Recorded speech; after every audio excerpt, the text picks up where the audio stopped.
video on Courtney. That was only the only thing. Okay. Okay. I'm videoing us videoing. I wanted to see if it works. Does it work? Okay, so we have 3 minutes, guys. All right, Carrie. Well, one was I just thought it was very difficult to hear some of the children discuss and talk about their drawings. And I put in parentheses Christian and Giselle. Yes. I don't recall which kids they were, but you must have said their names. So I couldn't really hear what they were saying. And then the other thing is, well, actually, I think this would be more under questions. But I was also curious about when the children were building their structures or with the drawings, when they built, some of them were creating towers. And to me, I don't know if, like, you had one little girl who made a fantastic, like, 3D model. It was very articulate. Can't remember her name. The girl who counted the windows. The girl who counted her windows. Yeah, Rachel. Yeah. Yes. So she came up with this fantastic model, and then there was this other little boy that just had a tower at his house. Stanley. Thank you. So I didn't know when they were building. I mean, I understood they were getting the concept of basement level door windows, but I didn't know if it was a goal to be creative and what they image as a house, or it should have been more structurally sound, I guess. I don't know. Right. It was more of a question, I guess. Okay. Does that make sense? Yeah. Should I answer that now, or should I wait till the next part? No. Let's wait until we finish. I was wondering how would it change the lesson? Can you see me? Yeah, I was just trying to adjust my bedroom light. I was wondering how it would change the lesson if you had the children draw first, because you said that there was such a high number. Half your class basically is at different stages of English acquisition. So I was wondering if instead of using the writing, asking them to write the description of the house first, if they could draw first and then write.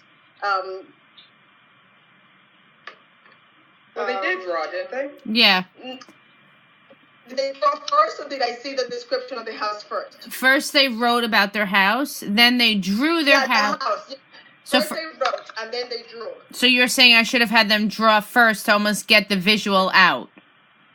I'm questioning. I'm just wondering if that would have made a difference. Yeah. In having them just generate ideas first before they're actually asked to use their limited literacy skills. Yeah. Mm-hmm. Because you said that they were reading at a kindergarten level, so their writing probably sound much better. So right. I'm wondering if that would have helped. That's one thing. Mm-hmm. And then I was wondering how you thought about timing every aspect of the lesson.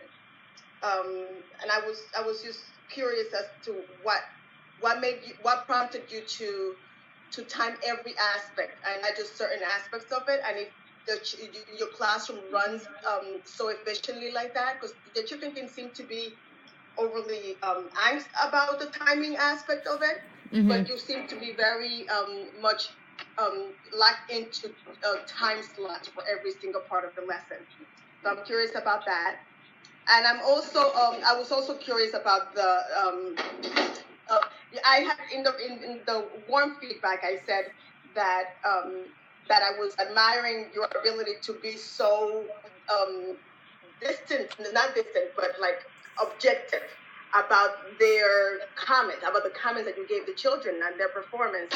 But I'm also curious as to what if your questioning could have helped them be.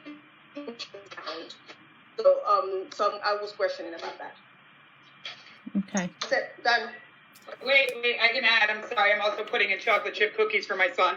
The freezer.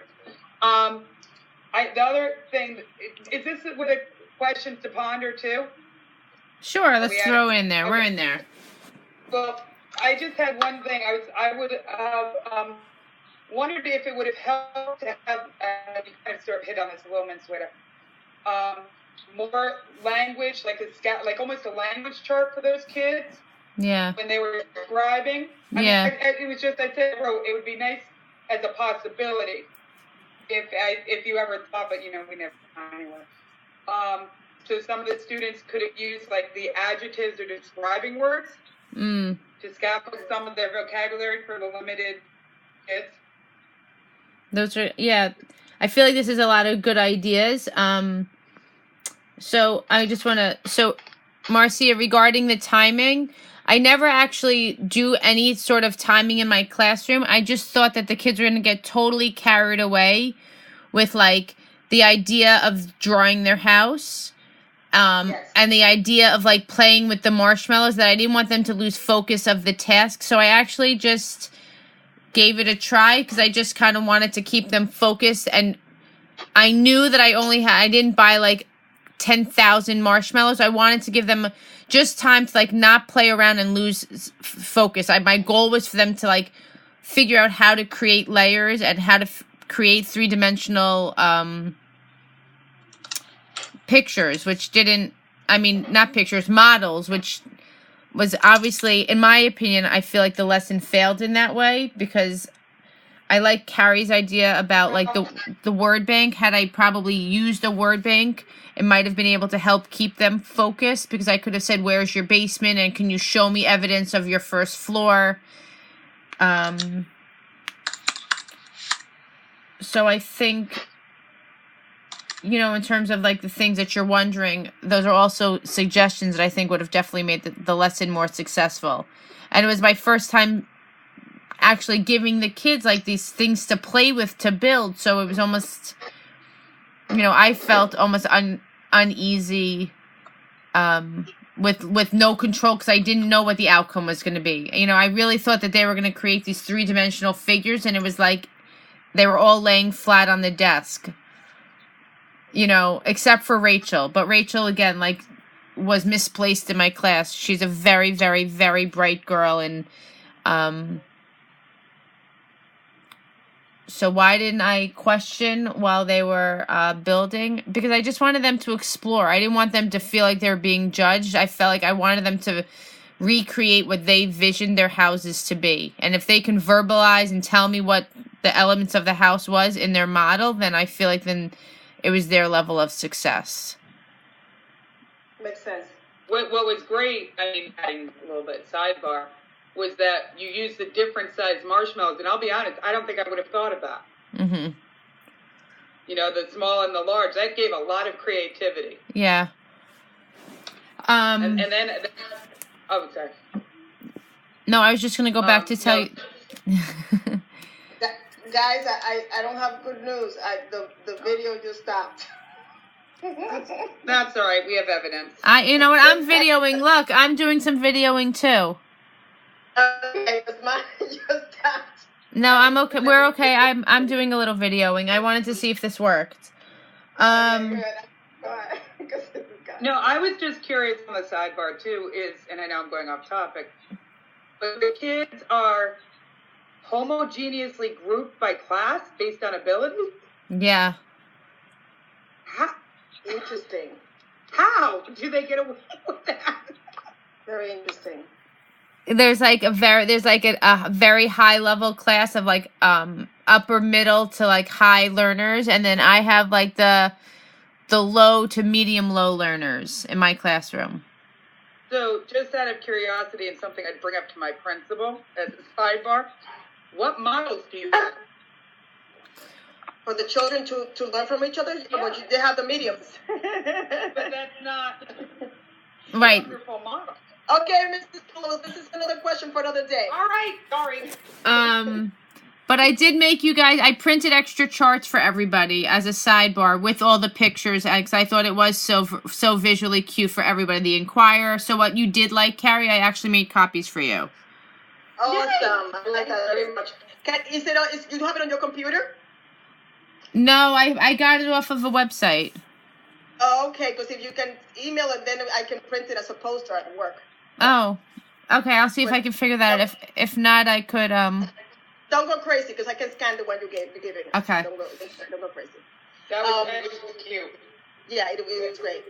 All right, so we are now at the. I was going to ask the fellow being observed any clarifying questions. We already did. We did. And then fellows, 10 to 15 minutes, fellows include facilitator and fellow being observed. Connect what they observed to the research article that is guiding the COS. Did the lesson implement the COS? Well, it was a model. And how does the research help the group to answer the pre-observation questions?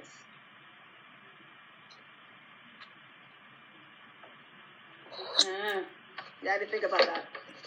Well, I think one of my questions were the models going to be able to allow the children to recreate their homes?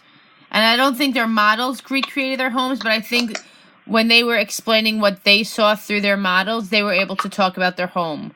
You know, I don't think from the naked eye or from the adult eye, we could look at their models and say, oh, you live in an apartment, or oh, you live in a house. But with their explaining it, I think it, you know, they were able to use their model to force the language, kind of like what you were saying earlier, Marcia. Yeah. So it was almost like a catalyst for creativity and also for using language to describe the process. Yeah. But not necessarily in itself, it helped to create better models. Is that what you're trying to say? Yeah. Okay. Let's see. How can the research inform this lesson if it was to be repeated? How does the research help the group? Already answer that. Okay, so we go to the third part of the meeting. Fellow, including facilitator and fellow being observed, everyone, look at the student work. How does the student work connect to the COS?